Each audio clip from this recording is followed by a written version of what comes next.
Brought to you by V-Guard, co-powered by Sensodyne and Vimal. ಬಾಯಲ್ಲಿ ಹೇಳಿ ಕೇಸರಿ. Associate sponsor UltraTech cement. Devaraje Gowda ಸಾಕಷ್ಟು ವಿಚಾರಗಳನ್ನ ಮಾತನಾಡಿದ್ದಾರೆ. ಅವರ ಕಸ್ಟಡಿ ಮತ್ತೆ ಮುಂದುವರೆದಿದೆ. ಇದರ ನಡುವೆ ಸಾಕಷ್ಟು ವಿಚಾರಗಳನ್ನ ಅವರು ಮಾಧ್ಯಮದವರಿಗೆ ಮಾತನಾಡಿದ್ದಾರೆ. ಅಶ್ಲೀಲ ವಿಡಿಯೋ ಪ್ರಕರಣಕ್ಕೆ ಸಂಬಂಧಪಟ್ಟಂತೆ ಈಗಾಗಲೇ ಏನು ಕೇಸ್ ಆಗಿತ್ತು, ಪ್ರಕರಣದ ಹಿಂದೆ DCM DK ಶಿವಕುಮಾರ್ ಕೈವಾಡ ಇದೆ ಅಂತ ಗಂಭೀರವಾದಂಥ ಆರೋಪವನ್ನು ಮಾಡಿದ್ದಾರೆ. ಹಾಸನದ SITಯಲ್ಲಿ ಇನ್ಫ್ಯಾಕ್ಟ್ SIT ವಶದಲ್ಲಿರುವಂಥ ದೇವರಾಜೇಗೌಡ ಸ್ಫೋಟಕ ಹೇಳಿಕೆಯನ್ನು ಕೊಟ್ಟಿದ್ದಾರೆ. ನನ್ನ ವಿರುದ್ಧ ಲೈಂಗಿಕ ಕಿರುಕುಳಕ್ಕೆ ಸಾಕಿಸಿದ್ರು, ಸಾಕ್ಷ್ಯ ಸಿಗಲಿಲ್ಲ ಅನ್ನುವಂಥ ಗಂಭೀರ ಆರೋಪವನ್ನು ಇದೇ ವೇಳೆ ಮಾಡ್ತಿದ್ದಾರೆ. ಇನ್ನು ಕಾರ್ತಿಕ್ ಕರೆಸಿಕೊಂಡು ಪೆನ್ ಡ್ರೈವ್ ರೆಡಿ ಮಾಡಿದ್ದೆ DK ಅನ್ನುವಂಥ ಆರೋಪವನ್ನು ಕೂಡ ಮಾಡಿದ್ದಾರೆ. DCM DK ವಿರುದ್ಧ ದೇವರಾಜೇಗೌಡ ಈಗ ಸ್ಫೋಟಕ ಆರೋಪವನ್ನು ಕೂಡ ಮಾಡಿದ್ದಾರೆ. ಈ ಒಂದು ಪ್ರಕರಣ ಏನಿದೆ ಹೊಸ ತಿರುವನ್ನು ಪಡೆದುಕೊಳ್ತಾ ಇದೆ. ನನಗೆ ಸುಮಾರು 100 ಕೋಟಿ ರೂಪಾಯಿ ಆಫರ್ ಕೊಟ್ಟರು ಅನ್ನುವಂಥ ಮಾತನ್ನು ಕೂಡ ಹೇಳಿದ್ರು. 5 ಕೋಟಿ ರೂಪಾಯಿ ಅಡ್ವಾನ್ಸ್ ದುಡ್ಡನ್ನು ರೂಮ್ಗೆ ಕಳಿಸಿದ್ರು ಅನ್ನುವಂಥ ಮಾತನ್ನು ಕೂಡ ಇದೇ ವೇಳೆ ಹೇಳಿದ್ರು. ಇನ್ನು ಬೋರಿಂಗ್ ಕ್ಲಬ್ನ 110ನೇ ನಂಬರ್ ರೂಮ್ಗೆ ಕಳಿಸ್ಕೊಟ್ರು, ಎಲ್ಲ ವಿವರವಾಗಿ ಹೇಳಿದ್ದಾರೆ. ದೇವರಾಜೇಗೌಡ ಏನು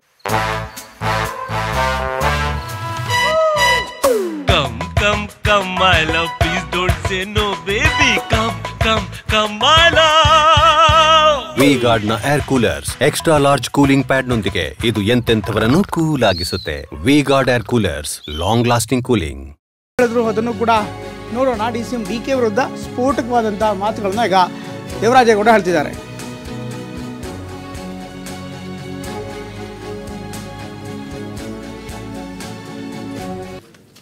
ಜೈಲಿಗೆ ಕಳ್ಸೋದೆಯಾ ಪೆನ್ಡ್ರೈವ್ ಕೇಸಲ್ಲಿ ನನ್ನ ಲಾಕ್ ಮಾಡ್ತಾರೆ.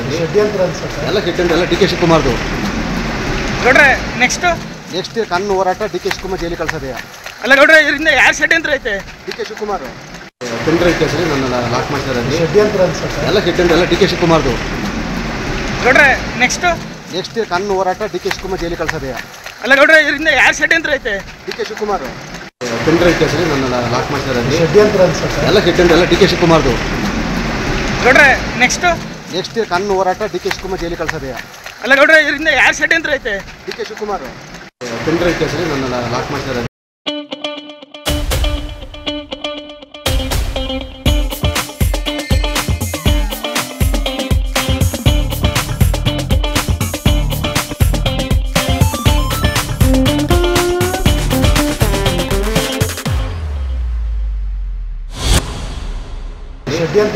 ಎಲ್ಲ ಷಡ್ಯಂತ್ರ ಎಲ್ಲ DK ಶಿವಕುಮಾರ್ದು. ಗೌಡ್ರೆ ನೆಕ್ಸ್ಟ್ ಕಣ್ಣು ಹೋರಾಟ DK ಶಿವಕುಮಾರ್ ಜೈಲಿಗೆ ಕಳ್ಸೋದೆಯಾ? ಅಲ್ಲ ಗೌಡ್ರೆ, ಇದರಿಂದ ಯಾರು ಷಡ್ಯಂತ್ರ ಐತೆ? DK ಶಿವಕುಮಾರ್ ಪೆನ್ಡ್ರೈವ್ ಕೇಸಲ್ಲಿ ನನ್ನ ಲಾಕ್ ಮಾಡ್ತಾರೆ. ಇದು ದೇವರಾಜೇಗೌಡರು ಹೇಳ್ತಾ ಇರುವಂಥ ಮಾತು. ಒಟ್ಟಲ್ಲಿ ಈ ಒಂದು ಪ್ರಕರಣಕ್ಕೆ ಸಂಬಂಧಪಟ್ಟಂತೆ ಮಾತನಾಡಿದ್ದಾರೆ. ಇನ್ಫ್ಯಾಕ್ಟ್ ಪೊಲೀಸ್ ವಾಹನದಲ್ಲೇ ನಿಂತು ಮಾತನಾಡಿದ್ದಾರೆ. ನನ್ನ ಹೋರಾಟ DK ಶಿವಕುಮಾರ್ ವಿರುದ್ಧ ಅನ್ನುವಂಥ ಮಾತನ್ನು ಕೂಡ ಹೇಳಿದ್ದಾರೆ. ಜೊತೆಗೆ ಷಡ್ಯಂತ್ರ ಮಾಡಲಾಗಿದೆ ನನ್ನ ವಿರುದ್ಧ, ಈಗ ಷಡ್ಯಂತ್ರದ ಭಾಗವಾಗಿ ನನ್ನ ಜೈಲಿಗೆ ಕಳಿಸಲಾಗಿದೆ, ನನ್ನ ಹೋರಾಟ ಮುಂದುವರಿಯುತ್ತೆ ಅನ್ನುವಂಥ ಮಾತನ್ನು ದೇವರಾಜೇಗೌಡ ಹೇಳ್ತಿದ್ದಾರೆ.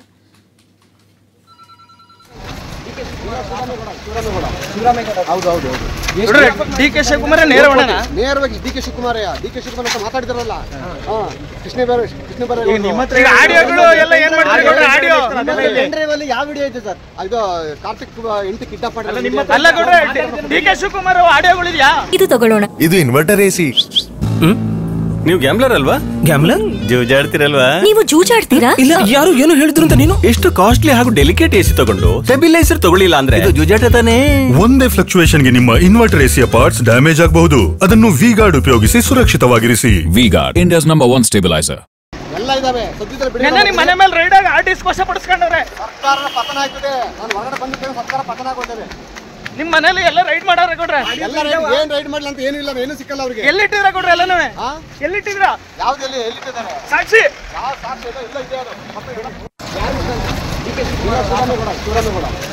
ಹೌದು DK ಶಿವಕುಮಾರ್ ನೇರವಾಗಿ DK ಶಿವಕುಮಾರ್ ಅಂತ ಮಾತಾಡಿದಾರಲ್ಲ.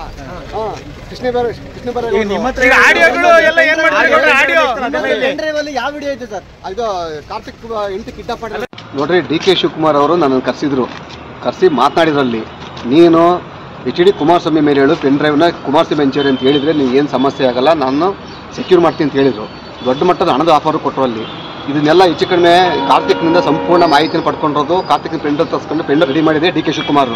ಇದಕ್ಕೆ 4 ಜನ ಮಂತ್ರಿಗಳ ಕಮಿಟಿ ಅಂತ ಹೇಳಿದ್ನಲ್ಲ, ಆ 4 ಜನ ಮಂತ್ರಿಗಳು ಯಾರು ಅಂತಂದರೆ ಚಲರಾಯ ಸ್ವಾಮಿ, ಆಮೇಲೆ ಕೃಷ್ಣ ಬೈರೇಗೌಡ, ಅದಾದಮೇಲೆ ಇವರು ಪ್ರಿಯಾಂಕಾ ಖರ್ಗೆ, ಮತ್ತು ಇನ್ನೊಬ್ಬರು ಸಚಿವರು ಒಟ್ಟು 4 ಜನ ಮಂತ್ರಿಗಳನ್ನ ಒಂದು ತಂಡ ರಚನೆ ಮಾಡಿ ಇದನ್ನೆಲ್ಲ ಹ್ಯಾಂಡಲ್ ಮಾಡೋಕ್ಕೆ ಬಿಟ್ಟಿದ್ದಾರೆ ಅಲ್ಲಿ.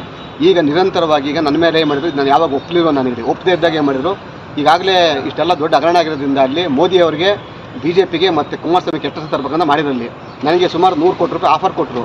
5 ಕೋಟಿ ರೂಪಾಯಿ ಅಡ್ವಾನ್ಸನ್ನು ದುಡ್ಡನ್ನು ಬೋರಿಂಗ್ ಕ್ಲಬ್ಗೆ ರೂಮ್ ನಂಬರ್ 100 ಹಾಕಿ ಕಳಿಸಿದ್ರು. ಆ ಮೀಟಿಂಗಿಗೆ ನನಗೆ ಯಾರು ಹೇಳಿ, ನಮ್ಮ MA ಗೋಪಾಲ್ ಸ್ವಾಮಿ ಇದಾನಲ್ಲ, ಚಂದ್ರಪಟ್ಟಣ ಗೋಪಾಲ್ ಸ್ವಾಮಿನ ಸಂಧಾನ ಕಳಿಸಿದ್ರು. ಅಲ್ಲಿ 5 ಕೋಟಿ ರೂಪಾಯಿ ಕ್ಯಾಶು ಕೊಟ್ಟು ಕಳಿಸಿದ್ರು. ಅಲ್ಲಿ ಎಷ್ಟು ಕೋಟಿ ಆಫರ್ ಮಾಡಿದ್ದು? 100 ಕೋಟಿ ರೂಪಾಯಿ, 100 ಕ್ರೋಸ್. ಯಾರು ಸರ್ ಆಫರ್ ಮಾಡಿದ್ದು? DK ಶಿವಕುಮಾರ್. ಅವ್ರು ಹೇಳಿದ್ದು ಒಟ್ಟಲ್ಲಿ ದೇಶದಲ್ಲಿ ಮೋದಿ ಅವರಿಗೆ ಕಳಂಕ ತರಬೇಕಲ್ಲಿ, ಮೋದಿ ಅವರು ಈ ಅಶ್ಲೀಲ ರಾಸಲೀಲೆ ವಿಡಿಯೋದಲ್ಲಿ ಪ್ರಮುಖ ನಾಯಕರು ಅಂತೇಳಿ ಮೋದಿನ ಬಿಂಬಿಸಬೇಕು, ಅಲ್ಲಿ BJP ಕೆಟ್ಟ ಹೆಸರು ತರಬೇಕಂತ ಮಾಡಿದ್ದಲ್ಲಿ DK ಶಿವಕುಮಾರ್ ಅವರು ಮೇನ್ ಉದ್ದೇಶ ಅಂತ ಅಂದರೆ ಇವ್ರನ್ನ ಹೇಳಿ HD ಕುಮಾರಸ್ವಾಮಿನ ರಾಜ್ಯದಲ್ಲಿ ನಾಯಕತ್ವ ಹಾಳು ಮಾಡಬೇಕು ಅಂತೇಳಿ ಇದು ಹೇಳಿದ್ರಲ್ಲಿ ಇದು ಸತ್ಯ. ಅದು ಈಗಾಗಲೇ ಯಾವಾಗ ನಾನು ಒಪ್ಪದೇ ಇದ್ದಾಗ ಮಾಡಿದ್ರು, ಫಸ್ಟ್ ಅಟ್ರಾಸಿಟಿ ಕೇಸ್ ಫಿಕ್ಸ್ ಮಾಡಿದ್ರು. ಅಟ್ರಾಸಿಟಿ ಕೇಸಲ್ಲಿ ಡಾಕ್ಯುಮೆಂಟ್ ಸಿಗಲಿಲ್ಲ, ಅಲ್ಲಿ ಅದು ನೆಗೆಟಿವ್ ಆಯ್ತು. ಅಲ್ಲಿ ಅದಾದ್ಮೇಲೆ ಮತ್ತೊಬ್ಬಳ ಕೈಲಿ 354 ಲೈಂಗಿಕ ಕಿರುಕುಳ ಕೇಸನ್ನು ಹಾಕ್ಸಿದ್ರು. ಅಲ್ಲಿ ಅದು ಫೇಲ್ಯೂರ್ ಆಯಿತು. ಫೇಲ್ಯೂರ್ ಏನು ಮಾಡಿದ್ರು, ಈಗ 360 ರೇಪ್ ಕೇಸ್ ಹಾಕ್ಸಿದ್ರು. ರೇಪ್ ಕೇಸಲ್ಲಿ ಯಾವುದೂ ದಾಖಲಾತಿ ಸಿಕ್ಕಿಲ್ಲ ಅವ್ರಿಗೆ. ಅಲ್ಲಿ ಸುಮಾರು 4 ದಿವಸಗಳ ಕಾಲ ನಿರಂತರವಾಗಿ ನಾನು ಇಂಟರ್ಗೇಟ್ ಮಾಡಿದ್ದಾರೆ. ಅಲ್ಲಿ ಇದರಲ್ಲಿ ಸೀರಿಯಸ್ ಆಗಿ SP IG ಅವರು ಕೂಡ ತಗೊಂಡ್ರೆ ಯಾವ ಆ ಪೆಂಡ್ರೈವ್ ಈಗ ಫೋಟೋ ಸೀಸ್ ಮಾಡ್ಕೊಂಡಿದಾರಲ್ಲ, ಈಗ ಸಿಕ್ಕಿದೆಯಾ? ನೋಡಿದ್ರೆ ಕಾರ್ತಿಕ್ 8 ಕಿಡ್ನಾಪ್ ಮಾಡಿರೋ ಕೇಸ್ ಅದು. ವಿಡಿಯೋಗಳು ಪೆಂಡ್ರೈವ್ ಸಿಕ್ಕಿದೆ ಸರ್ ಅವ್ರಿಗೆ? ಅದು ಅಶ್ಲೀಲ ವಿಡಿಯೋ ಅಲ್ಲ, ಅದು ಕಾರ್ತಿಕ್ ಮನೆಯ CC ಕ್ಯಾಮ್ರಾ ಫುಟೇಜ್ ಅದು. ಆ ಪೆಂಡ್ರೈವ್ನ ನಾ ಕೊಡೋಕೆ ಆ ಪೆಂಡ್ರೈವ್ ಇಲ್ಲ ಅಂತ ಹೇಳಿ ಈಗ ಇದನ್ನ ಫಿಕ್ಸ್ ಮಾಡ್ತಾ ಕುಂತಾರೆ. ಸರ್ ಯಾರ ಮುಖಾಂತರ DK ಶಿವಕುಮಾರ್ ಆಫರ್ ಮಾಡಿದ್ದು ನಿಮ್ಗೆ? ಯಾರ ಮುಖಾಂತರ? DK ಶಿವಕುಮಾರ್, ಶಿವರಾಮೇಗೌಡ. ಹೌದು. ಎಷ್ಟು ಆಫರ್ ಮಾಡಿದ್ರು ಸರ್? ನೇರವಾಗಿ DK ಶಿವಕುಮಾರ್ ಅಂತ ಮಾತಾಡಿದಾರಲ್ಲ, ಕೃಷ್ಣ ಬೇರೆ ಯಾವ ವಿಡಿಯೋ ಐತೆ ಸರ್? ಇದು ಕಾರ್ತಿಕ್ 8 ಕಿಡ್ನಾಪ್ ನೋಡ್ರಿ. DK ಶಿವಕುಮಾರ್ ಅವರು ನನ್ನನ್ನು ಕರೆಸಿ ಮಾತನಾಡಿದ್ರಲ್ಲಿ ಇನ್ನಷ್ಟು ಅಪ್ಡೇಟ್ಸ್ಗಳು ಬರ್ತಾ ಇದೆ.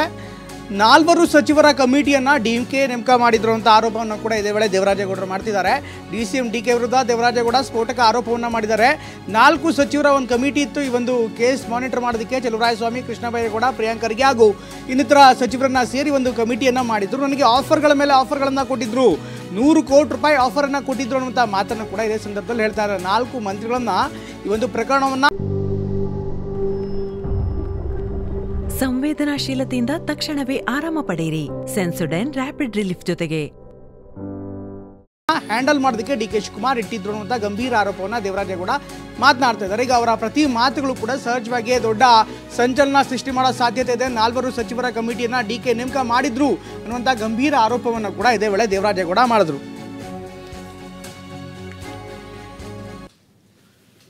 ಕಾರ್ತಿಕ್ ಟೆಂಡರ್ ತರಿಸ್ಕೊಂಡು ಟೆಂಡರ್ ರೆಡಿ ಮಾಡಿದ್ರೆ DK ಶಿವಕುಮಾರ್. ಇದಕ್ಕೆ 4 ಜನ ಮಂತ್ರಿಗಳು ಕಮಿಟಿ ಅಂತ ಹೇಳಿದ್ನಲ್ಲ, ಆ 4 ಜನ ಮಂತ್ರಿಗಳು ಯಾರು ಅಂತಂದರೆ ಚಲುವರಾಯಸ್ವಾಮಿ, ಆಮೇಲೆ ಕೃಷ್ಣ ಬೈರೇಗೌಡ, ಅದಾದಮೇಲೆ ಇವರು ಪ್ರಿಯಾಂಕ ಖರ್ಗೆ ಮತ್ತು ಇನ್ನೊಬ್ಬರು ಸಚಿವರು. ಒಟ್ಟು 4 ಜನ ಮಂತ್ರಿಗಳನ್ನ ಒಂದು ತಂಡ ರಚನೆ ಮಾಡಿ ಇದನ್ನೆಲ್ಲ ಹ್ಯಾಂಡಲ್ ಮಾಡೋಕ್ಕೆ ಬಿಟ್ಟಿದ್ದಾರೆ. ಅಲ್ಲಿ ಈಗ ನಿರಂತರವಾಗಿ ಈಗ ನನ್ನ ಮೇಲೆ ಏನು ಮಾಡಿದ್ರು, ನಾನು ಯಾವಾಗ ಒಪ್ಪಲಿರೋ ನನಗೆ ಒಪ್ಪದೇ ಇದ್ದಾಗ ಏನು ಮಾಡಿದ್ರು, ಈಗಾಗಲೇ ಇಷ್ಟೆಲ್ಲ ದೊಡ್ಡ ಹಗರಣ ಆಗಿರೋದ್ರಿಂದ ಅಲ್ಲಿ ಮೋದಿ ಅವರಿಗೆ BJPಗೆ ಮತ್ತು ಕುಮಾರಸ್ವಾಮಿ ಕೆಟ್ಟ ಹೆಸರು ತರಬೇಕಂತ ಮಾಡಿರಲ್ಲಿ. ನನಗೆ ಸುಮಾರು 100 ಕೋಟಿ ರೂಪಾಯಿ ಆಫರ್ ಕೊಟ್ಟರು. 5 ಕೋಟಿ ರೂಪಾಯಿ ಅಡ್ವಾನ್ಸನ್ನು ದುಡ್ಡನ್ನು ಬೋರಿಂಗ್ ಕ್ಲಬ್ಗೆ ರೂಮ್ ನಂಬರ್ 100 ಹಾಕಿ ಕಳಿಸಿದ್ರು. ಆ ಮೀಟಿಂಗಿಗೆ ನನಗೆ ಯಾರು ಹೇಳಿ, ನಮ್ಮ MA ಗೋಪಾಲ್ ಸ್ವಾಮಿ ಇದಾನಲ್ಲ, ಚಂದ್ರಪಟ್ಟಣ ಗೋಪಾಲ್ ಸ್ವಾಮಿನ ಸಂಧಾನ ಕಳಿಸಿದ್ರು. ಅಲ್ಲಿ 5 ಕೋಟಿ ರೂಪಾಯಿ ಕ್ಯಾಶು ಕೊಟ್ಟು ಕಳಿಸಿದ್ರು. ಅಲ್ಲಿ ಎಷ್ಟು ಕೋಟಿ ಆಫರ್ ಮಾಡಿದ್ರು? 100 ಕೋಟಿ ರೂಪಾಯಿ, 100 ಕ್ರೋಸ್. ಯಾರು ಸರ್ ಆಫರ್ ಮಾಡಿದ್ದು? DK ಶಿವಕುಮಾರ್. ಅವ್ರು ಹೇಳಿದ್ದು ಒಟ್ಟಲ್ಲಿ ದೇಶದಲ್ಲಿ ಮೋದಿ ಅವರಿಗೆ ಕಳಂಕ ತರಬೇಕಲ್ಲಿ, ಮೋದಿ ಅವರು ಈ ಅಶ್ಲೀಲ ರಾಸಲೀಲೆ ವಿಡಿಯೋದಲ್ಲಿ ಪ್ರಮುಖ ನಾಯಕರು ಅಂತೇಳಿ ಮೋದಿನ ಬಿಂಬಿಸಬೇಕು, ಅಲ್ಲಿ BJP ಕೆಟ್ಟ ಹೆಸರು ತರಬೇಕಂತ ಮಾಡಿದ್ದಲ್ಲಿ DK ಶಿವಕುಮಾರ್ ಅವರು ಮೇನ್ ಉದ್ದೇಶ ಅಂತ ಅಂದರೆ ಇವ್ರನ್ನ ಹೇಳಿ HD ಕುಮಾರಸ್ವಾಮಿನ ರಾಜ್ಯದಲ್ಲಿ ನಾಯಕತ್ವ ಹಾಳು ಮಾಡಬೇಕು ಅಂತೇಳಿ ಇದು ಹೇಳಿದ್ರಲ್ಲಿ ಇದು ಸತ್ಯ. ಅದು ಈಗಾಗಲೇ ಯಾವಾಗ ನಾನು ಒಪ್ಪದೇ ಇದ್ದಾಗ ಮಾಡಿದ್ರು, ಫಸ್ಟ್ ಅಟ್ರಾಸಿಟಿ ಕೇಸ್ ಫಿಕ್ಸ್ ಮಾಡಿದ್ರು. ಅಟ್ರಾಸಿಟಿ ಕೇಸಲ್ಲಿ ಡಾಕ್ಯುಮೆಂಟ್ ಸಿಗಲಿಲ್ಲ, ಅಲ್ಲಿ ಅದು ನೆಗೆಟಿವ್ ಆಯ್ತು. ಅಲ್ಲಿ ಅದಾದ್ಮೇಲೆ ಮತ್ತೊಬ್ಬಳ ಕೈಲಿ 354 ಲೈಂಗಿಕ ಕಿರುಕುಳ ಕೇಸನ್ನು ಹಾಕ್ಸಿದ್ರು. ಅಲ್ಲಿ ಅದು ಫೇಲ್ಯೂರ್ ಆಯಿತು. ಫೇಲ್ಯೂರ್ ಏನು ಮಾಡಿದ್ರು, ಈಗ 360 ರೇಪ್ ಕೇಸ್ ಹಾಕ್ಸಿದ್ರು. ರೇಪ್ ಕೇಸಲ್ಲಿ ಯಾವುದೂ ದಾಖಲಾತಿ ಸಿಕ್ಕಿಲ್ಲ ಅವ್ರಿಗೆ. ಅಲ್ಲಿ ಸುಮಾರು 4 ದಿವಸಗಳ ಕಾಲ ನಿರಂತರವಾಗಿ ನಾನು ಇಂಟರ್ಗೇಟ್ ಮಾಡಿದ್ದಾರೆ. ಅಲ್ಲಿ ಇದರಲ್ಲಿ ಸೀರಿಯಸ್ ಆಗಿ SP IG ಅವರು ಕೂಡ ತಗೊಂಡ್ರೆ ಯಾವ ಆ ಪೆಂಡ್ರೈವ್ ಫೋಟೋ ಸೀಸ್ ಮಾಡ್ಕೊಂಡಿದಾರಲ್ಲ, ಈಗ ಸಿಕ್ಕಿದೆಯಾ? ನೋಡಿದ್ರೆ ಕಾರ್ತಿಕ್ 8 ಕಿಡ್ನಾಪ್ ಮಾಡಿರೋ ಕೇಸ್ ಅದು. ಅಶ್ಲೀಲ ವಿಡಿಯೋಗಳು ಪೆಂಡ್ರೈವ್ ಸಿಕ್ಕಿದೆ ಸರ್ ಅವ್ರಿಗೆ? ಅದು ಅಶ್ಲೀಲ ವಿಡಿಯೋ ಅಲ್ಲ, ಅದು ಕಾರ್ತಿಕ್ ಮನೆಯ CC ಕ್ಯಾಮ್ರಾ ಫುಟೇಜ್ ಅದು. ಆ ಪೆಂಡ್ರೈವ್ನ ನಾ ಕೊಡೋಕೆ ಆ ಪೆಂಡ್ರೈವ್ ಇಲ್ಲ ಅಂತ ಹೇಳಿ ಈಗ ಇದನ್ನ ಫಿಕ್ಸ್ ಮಾಡ್ತಾ ಕುಂತಾರೆ. DK ಶಿವಕುಮಾರ್ ಆಫರ್ ಮಾಡಿದ್ದು ನಿಮ್ಗೆ? ಯಾರ ಮುಖಾಂತರ? DK ಶಿವಕುಮಾರ್ ಇದಿಷ್ಟು ದೇವರಾಜೇಗೌಡ ಹೇಳ್ತಾ ಇರುವಂಥ ಮಾತು. ಈ ಬಗ್ಗೆ ಇನ್ನಷ್ಟು ಹೆಚ್ಚಿನ ಮಾಹಿತಿಯನ್ನು ನೀಡ್ತಾರೆ ನಮ್ಮ ಹಾಸನ ಪ್ರತಿನಿಧಿ ಮಂಜುನಾಥ್. ನೇರ ಸಂಪರ್ಕದಲ್ಲಿ ಜಾಯ್ನ್ ಆಗಿದ್ದಾರೆ. ಮಂಜುನಾಥ್, ಎಲ್ಲ ಬೆಳವಣಿಗೆಗಳನ್ನು ನೋಡ್ತಾ ಇದ್ದಾರೆ. ದೇವರಾಜೇಗೌಡ ಮಾಡಿರುವಂಥ ಆರೋಪ ಮುಂದಿನ ದಿನಗಳಲ್ಲಿ ರಾಜಕೀಯವಾಗಿ ದೊಡ್ಡ ತಿರುವನ್ನು ಪಡೆದುಕೊಳ್ಳುವಂಥ ಸಾಧ್ಯತೆ ಇದೆ. ಇವತ್ತು ಪೊಲೀಸ್ ಕಸ್ಟಡಿಯಲ್ಲಿ ಇದ್ದಂಥ ಸಂದರ್ಭದಲ್ಲಿ, ಇನ್ಫ್ಯಾಕ್ಟ್ ಪೊಲೀಸ್ ವ್ಯಾನಲ್ಲಿ ಇದ್ದಂಥ ಸಂದರ್ಭದಲ್ಲೇ ಮಾತನಾಡಿದ್ರು. ಈ ಒಂದು ಮಾತುಗಳಿಗೆ ಅವ್ರು ಜಸ್ಟಿಫಿಕೇಷನ್ಸ್ ಏನ್ಗಳನ್ನ ಕೊಡ್ತಾ ಇದ್ರು. ಅವ್ರ ಬಳಿ ಇನ್ನಷ್ಟು ದಾಖಲೆ ಇದೆಯಂತ, ವಿಡಿಯೋ ಪ್ರೂಫ್ಗಳು ಏನಾದ್ರು ಇದೆಯಂತ? ಪ್ರಮೋದ್, ಇವತ್ತು ದೇವರಾಜೇಗೌಡರು ಒಂದಷ್ಟು ಸ್ಫೋಟಕ ಹೇಳಿಕೆಗಳನ್ನು ಕೊಟ್ಟಿದ್ದಾರೆ. ವಿಶೇಷವಾಗಿ ಈ ರಾಜ್ಯಾದ್ಯಂತ ವೈರಲ್ ಆಗಿದ್ದಂಥ ಅಶ್ಲೀಲ ವಿಡಿಯೋಗಳ ಪೆಂಡ್ರೈವ್ ವಿಚಾರ ಪ್ರಕರಣಕ್ಕೆ ಸಂಬಂಧಪಟ್ಟ ಹಾಗೆ ಸಾಕಷ್ಟು ಗಂಭೀರ ಸ್ವರೂಪದ ಆರೋಪಗಳನ್ನು ಕೂಡ ಮಾಡಿದ್ದಾರೆ. ಇವತ್ತು ದೇವರಾಜೇಗೌಡ ಅವರನ್ನ SIT ಅವರು 1 ದಿನಗಳ ಕಾಲ ಕಸ್ಟಡಿಗೆ ತೆಗೆದುಕೊಂಡಿದ್ದಾರೆ. ಕಸ್ಟಡಿಗೆ ತೆಗೆದುಕೊಂಡು ಕರ್ಕೊಂಡು ಹೋಗ್ತಕ್ಕಂಥ ಸಂದರ್ಭದಲ್ಲಿ ಮಾಧ್ಯಮಗಳ ಮುಂದೆ ಮಾತಾಡಿದಾಗ ದೇವರಾಜೇಗೌಡ ಅವರು ನನಗೆ 100 ಕೋಟಿಯನ್ನು ಆಫರ್ ಮಾಡಿದ್ರು.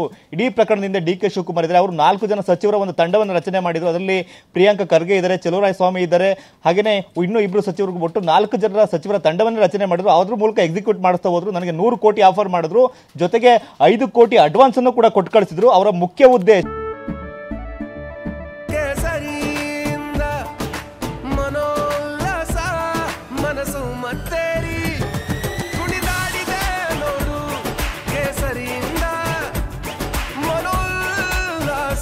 ಕ್ಷಣವೂ ಆಚರಿಸಿ ಕೇಸರಿ ಹಬ್ಬ. ವಿಮಲ್ ಬಾಯಲ್ಲಿ ಹೇಳಿ ಕೇಸರಿ. ಇಡೀ ದೇಶದಲ್ಲಿ ಚುನಾವಣೆ ನಡೀತಾ ಇದೆ. ಚುನಾವಣೆ ನಡೀತಕ್ಕಂಥ ಸಂದರ್ಭದಲ್ಲಿ ಮೋದಿ ಹೆಸರಿಗೆ ಕಳಂಕ ತರಬೇಕು ಅಂತಕ್ಕಂಥ ಉದ್ದೇಶ ಆಗಿತ್ತು. ಜೊತೆಗೆ ರಾಜ್ಯದಲ್ಲಿ ಕುಮಾರಸ್ವಾಮಿ ಅವರ ನಾಯಕತ್ವಕ್ಕೆ ಕಳಂಕ ತರಬೇಕು ಅಂತಕ್ಕಂಥ ಉದ್ದೇಶ ಆಗಿತ್ತು. ಹಾಗಾಗಿ ನನಗವರು DK ಶಿವಕುಮಾರ್ ಮಾತಾಡಿದಾಗ ಅವ್ರು ಏನ್ ಹೇಳಿದ್ರು ಅಂತ ಹೇಳಿದ್ರೆ, ಕುಮಾರಸ್ವಾಮಿ ಹೆಸರು ನೀನು ಹೇಳಬೇಕು, ಇದನ್ನೆಲ್ಲ ಅವ್ರು ಮಾಡಿಸಿರೋ ಅಂತ ಹೇಳಬೇಕು ಅಂತ ನನಗೆ ಡಿಮಾಂಡ್ ಮಾಡಿದ್ರು. ಯಾವಾಗ ನಾನು ಅದಕ್ಕೆ ಒಪ್ಪಲಿಲ್ವೋ ಆವಾಗ ನನ್ನ ವಿರುದ್ಧ ಅಟ್ರಾಸಿಟಿ ಕೇಸ್ ಹಾಕ್ಸಿದ್ರು, ನಂತರ ಲೈಂಗಿಕ ದೌರ್ಜನ್ಯ ಕೇಸ್ ಹಾಕ್ಸಿದ್ರು, ಅದನ್ನು 376 ಆಗಿ ಬದಲಾಯಿಸಿದ್ರು. ಆದ್ರೆ ಯಾವುದರಲ್ಲೂ ಕೂಡ ಯಾವುದೇ ಸಾಕ್ಷಿ ಇಲ್ದಿರೋ ಕಾರಣಕ್ಕೋಸ್ಕರ ಈಗ ನನ್ನನ್ನ ಈ ಕೇಸಲ್ಲಿ ಸಿಕ್ಕಾಕ್ಸ್ತಾರೆ. ಇದೆಲ್ಲದರಿಂದ DK ಶಿವಕುಮಾರ್ ಇದ್ದಾರೆ, ನಾನು ಬಂದ ನಂತರ ಸರ್ಕಾರ ಪತನ ಆಗುತ್ತೆ ಅಂತಕ್ಕಂಥ ಮಾತನ್ನು ಕೂಡ ದೇವರಾಜೇಗೌಡ ಹೇಳಿರ್ತಕ್ಕಂಥದ್ದು. ಪ್ರಮೋದ್, ಥ್ಯಾಂಕ್ ಯು ಮಂಜುನಾಥ್ ಎಲ್ಲ ಮಾಹಿತಿಗಾಗಿ. ಇನ್ನು ಮಾಜಿ ಸಚಿವ HD ರೇವಣ್ಣ ಅವರಿಗೆ ಸದ್ಯಕ್ಕೆ ಸೋಮವಾರ ತನಕ ರಿಲೀಫ್ ಸಿಕ್ಕಿದೆ. ಇವತ್ತು ಲೈಂಗಿಕ ದೌರ್ಜನ್ಯ ಕೇಸ್ ನಡಿ ಜಾಮೀನು ಅರ್ಜಿ ವಿಚಾರಣೆ ಕೂಡ ನಡೀತು, ವಾದ ಪ್ರತಿವಾದ ಕೂಡ ನಡೀತು. ಸದ್ಯಕ್ಕೆ ಸೋಮವಾರದ ತನಕ ಸೇಫ್ ಆಗಿದ್ದಾರೆ HD ರೇವಣ್ಣ. ಹಾಗಾದರೆ ಕೋರ್ಟ್ ಕಲಾಪ ಹೇಗಿತ್ತು ನೋಡೋಣ ಬನ್ನಿ ಈ ಸ್ಟೋರಿಲಿ.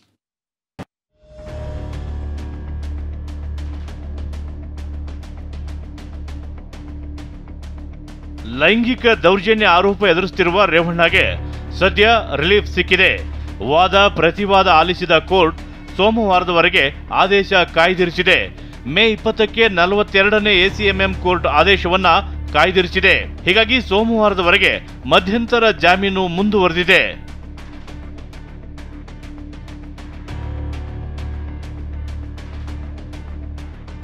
ರೇವಣ್ಣ ವಿರುದ್ಧ ಲೈಂಗಿಕ ದೌರ್ಜನ್ಯ ಪ್ರಕರಣದಲ್ಲಿ ಕೋರ್ಟ್ನಲ್ಲಿ ಸುದೀರ್ಘ ವಾದ ಪ್ರತಿವಾದವೇ ನಡೆಯಿತು. SPP ಜೈನಾ ಕೊಥಾರಿ ಮೊದಲು ತಮ್ಮ ವಾದ ಮಂಡಿಸಿದ್ರು. ಮಹಿಳೆ ನೀಡಿದ ದೂರು ಅಂಶವನ್ನ ಕೋರ್ಟ್ ಮುಂದೆ ಓದಿ ಹೇಳಿದ್ರು. ಪ್ರಜ್ವಲ್ ಮತ್ತು ರೇವಣ್ಣ ಇಬ್ಬರ ವಿರುದ್ಧವೂ ಲೈಂಗಿಕ ದೌರ್ಜನ್ಯ ಆರೋಪವಿದೆ. ಒಮ್ಮೆ ಅತ್ಯಾಚಾರ ಆರೋಪ ದಾಖಲಾದರೆ ಮ್ಯಾಜಿಸ್ಟ್ರೇಟ್ ಕೋರ್ಟ್ಗೆ ವ್ಯಾಪ್ತಿ ಇಲ್ಲ. ಅರ್ಜಿ ವಿಚಾರಣೆ ನಡೆಸಲು ಈ ಕೋರ್ಟ್ಗೆ ವ್ಯಾಪ್ತಿ ಇರಲ್ಲ. CRPC ಸೆಕ್ಷನ್ 436 ಅಡಿಯಲ್ಲಿ ರೇವಣ್ಣ ಕೋರ್ಟ್ಗೆ ಶರಣಾಗಿದ್ದಾರೆ. ಹೀಗಾಗಿ ಸೆಕ್ಷನ್ 376 ಆರೋಪವಿದ್ದಾಗ ದೂರನ್ನ ವಿಭಜಿಸಲು ಸಾಧ್ಯವಿಲ್ಲ. ಇನ್ನು SIT ಪರ SPP ಅಶೋಕ್ ನಾಯಕ್ ಕೂಡ ವಾದ ಮಂಡಿಸಿದ್ರು. ಒಬ್ಬಳೆ ಮಹಿಳೆ ಇಬ್ಬರ ವಿರುದ್ಧ ಹೇಳಿಕೆ ಕೊಟ್ಟಿದ್ದಾಳೆ. ಇಷ್ಟೇ ಅಲ್ಲ, ಒಂದೇ ಮಹಿಳೆಗೆ ಇಬ್ಬರು ಲೈಂಗಿಕ ದೌರ್ಜನ್ಯ ಎಸಗಿದ್ದಾರೆ. ಮರ್ಡರ್ ಕೇಸ್ನಲ್ಲಿ ಕೆಲವರು ಕೈನಿಂದ ಹೊಡೆದಿರಬಹುದು, ಬೈದಿರಬಹುದು, ಆದ್ರೆ ಕೃತ್ಯಾನುಸಾರ ಅವರ ಕೇಸ್ ವಿಭಜಿಸಲಾಗುವುದಿಲ್ಲ. ವಾದ ಮುಂದುವರಿಸಿದ ಅಶೋಕ್ ನಾಯಕ್, ರೇವಣ್ಣ ಪ್ರಭಾವಿ ರಾಜಕಾರಣಿಯಾಗಿದ್ದಾರೆ, ಮಧ್ಯಂತರ ಜಾಮೀನು ಕೊಡಬಾರದು ಅಂದ್ರು. ಅತ್ಯಾಚಾರ ಯಾರು ಮಾಡಿದ್ದಾರೆಂದು ತನಿಖೆ ನಂತರ ತಿಳಿಯಲಿದೆ. HD ರೇವಣ್ಣ ರಾಜಕಾರಣಿಯಾಗಿ, ಸಚಿವರಾಗಿ, ಶಾಸಕರಾಗಿದ್ದಾರೆ. ಪ್ರಭಾವ, ದಾದಾಗಿರಿ, ತೋಳ್ಬಲ, ಹಣಬಲ ಹೊಂದಿದ್ದಾರೆ. ಅವರಿಗೆ ಮಧ್ಯಂತರ ಜಾಮೀನು ಕೋರ್ಟ್ ಕೊಡಬಾರ್ದಿತ್ತು. SIT ಪರ ವಕೀಲರ ವಾದಕ್ಕೆ ರೇವಣ್ಣ ಪರ ವಕೀಲ CV ನಾಗೇಶ್ ಆಕ್ಷೇಪ ವ್ಯಕ್ತಪಡಿಸಿದರು. ನಾನು ಸುಮ್ಮನಿದ್ದೇನೆ, ಇವರು ಏನೇನೋ ವಾದ ಮಂಡಿಸುತ್ತಿದ್ದಾರೆ. ಹೀಗೆ ವಾದಿಸಲು ಇವರು ಯಾರು? ಒಬ್ಬರನ್ನು ಮಾತ್ರ SPPಯನ್ನಾಗಿ ನೇಮಿಸಬಹುದು. ಇದನ್ನ ಪರಿಗಣಿಸಬೇಕಿದೆ. ರೇವಣ್ಣ ಪರ ವಕೀಲರ ವಾದಕ್ಕೆ SIT ಪರ SPP ಅಶೋಕ್ ನಾಯಕ್ ಆಕ್ಷೇಪ ವ್ಯಕ್ತಪಡಿಸಿದರು. ನಾನು SPP, ಪ್ರಶ್ನಿಸಲು ನೀವ್ಯಾರು? ಇನ್ನು ವಾದ ಮುಂದುವರಿಸಿದ ರೇವಣ್ಣ ಪರ ವಕೀಲ CV ನಾಗೇಶ್, ಜಡ್ಜ್ಗೆ ನಾನು ಸಲ್ಲಿಸಿರುವ ಅರ್ಜಿಯಲ್ಲಿನ ಮನವಿ ನೋಡಿ ಎಂದರು. ರೇವಣ್ಣ ವಿರುದ್ಧ 354A, 354D, 506, 509 ಆರೋಪ ಮಾತ್ರವಿದೆ. ಇವೆಲ್ಲವೂ ಜಾಮೀನು ನೀಡಬೇಕಾದ ಅಪರಾಧಗಳಾಗಿದೆ. ಇದರಲ್ಲಿ ಮಾತ್ರ ಸೆಕ್ಷನ್ 436 ಅಡಿ ನಾನು ಜಾಮೀನು ಕೇಳಿದ್ದೇನೆ. ಈ ಪ್ರಕರಣದಲ್ಲಿ ರೇವಣ್ಣ ಕೋರ್ಟ್ಗೆ ಸರೆಂಡರ್ ಆಗಿದ್ದಾರೆ. ಜಾಮೀನು ನೀಡಬೇಕಾದ ಅಪರಾಧಗಳಿರೋದ್ರಿಂದ ಆಕ್ಷೇಪ ಪರಿಗಣಿಸಬೇಕಿಲ್ಲ. ಇಂತಹ ಪ್ರಕರಣಗಳಲ್ಲಿ ಜಾಮೀನು ನೀಡಲೇಬೇಕೆಂದಿದೆ. ಸೆಕ್ಷನ್ 437 ಅಡಿ ಜಾಮೀನು ರಹಿತ ಅಪರಾಧಗಳಲ್ಲೂ ಜಾಮೀನು ನೀಡುವ ಅಧಿಕಾರವಿದೆ. ರೇವಣ್ಣ ಪರ ವಾದ ಮುಂದುವರಿಸಿದ ಸಿವಿ ನಾಗೇಶ್, ಈ ದೂರು ದಾಖಲಾದ ಕತೆ ಅರೇಬಿಯನ್ ನೈಟ್ಸ್ ಕತೆಗಿಂತ ಕೆಟ್ಟದಾಗಿದೆ ಅಂದ್ರು. ರೇವಣ್ಣ ವಿರುದ್ಧ ದಾಖಲಾದ ದೂರಿನ ಕತೆ ಅರೇಬಿಯನ್ ನೈಟ್ಸ್ ಕತೆಗಿಂತ ಕೆಟ್ಟದಾಗಿದೆ. ಸಂತ್ರಸ್ತೆಯ ಪರವಾಗಿ ಮಾಹಿತಿದಾರ ಹೊಳೆನರಸೀಪುರ ಠಾಣೆಗೆ ಹೋಗ್ತಾನೆ. ಬೆಂಗಳೂರಿನ ಗೌಪ್ಯ ಸ್ಥಳಕ್ಕೆ ಬಂದು ದೂರು ಸ್ವೀಕರಿಸಲು ಕೇಳುತ್ತಾನೆ. ಮಹಿಳೆಯ ಹೇಳಿಕೆಯನ್ನ ವಿಡಿಯೋಗ್ರಾಫ್ ಮಾಡಬೇಕೆಂಬ ನಿಯಮವಿದೆ. ಪ್ರಕರಣದಲ್ಲಿ ಮಹಿಳಾ ಅಧಿಕಾರಿ ಈ ದೂರು ದಾಖಲಿಸಿಕೊಂಡಿಲ್ಲ. ಬದಲಿಗೆ ಪುರುಷ ಅಧಿಕಾರಿ ಟೈಪ್ ಆಗಿದ್ದ ದೂರನ್ನ ಸ್ವೀಕರಿಸಿದ್ದಾರೆ. ಅಜಯ್ ಕುಮಾರ್ ಎಂಬ PSI ದೂರು ದಾಖಲಿಸಿಕೊಂಡಿದ್ದಾರೆ. ಹೀಗಾಗಿ FIR ದಾಖಲಿಸಿರುವುದೇ ಕಾನೂನು ಬಾಹಿರವಾಗಿದೆ. ವಾದ ಮುಂದುವರಿಸಿದ ರೇವಣ್ಣ ಪರ ವಕೀಲ ಸಿವಿ ನಾಗೇಶ್, ದೂರಿನಲ್ಲಿ ಹೆಣ್ಣು ಮಕ್ಕಳು ಪ್ರಜ್ವಲ್ ರೇವಣ್ಣರೆಂದರೆ ಭಯ ಪಡುತ್ತಿದ್ರು, ರೇವಣ್ಣ ಮೈ ಮುಟ್ಟುತ್ತಿದ್ದರು ಎಂದಿರುವುದು ಅತ್ಯಾಚಾರವೆನಿಸುವುದಿಲ್ಲ ಅಂದ್ರು. ಒಟ್ಟಾರೆಯಾಗಿ ಸೋಮವಾರದವರೆಗೆ ಆದೇಶವನ್ನ ಕಾಯ್ದಿರಿಸಿದ್ದು ರೇವಣ್ಣ ಭವಿಷ್ಯ ಏನು ಅನ್ನೋದು ಗೊತ್ತಾಗಲಿದೆ. Bureau report, TV9. Brought to you by V-Guard, co-powered by Sensodyne and Vimal. ಬಾಯಲ್ಲಿ ಹೇಳಿ ಕೇಸರಿ. Associate sponsor Ultratech Cement.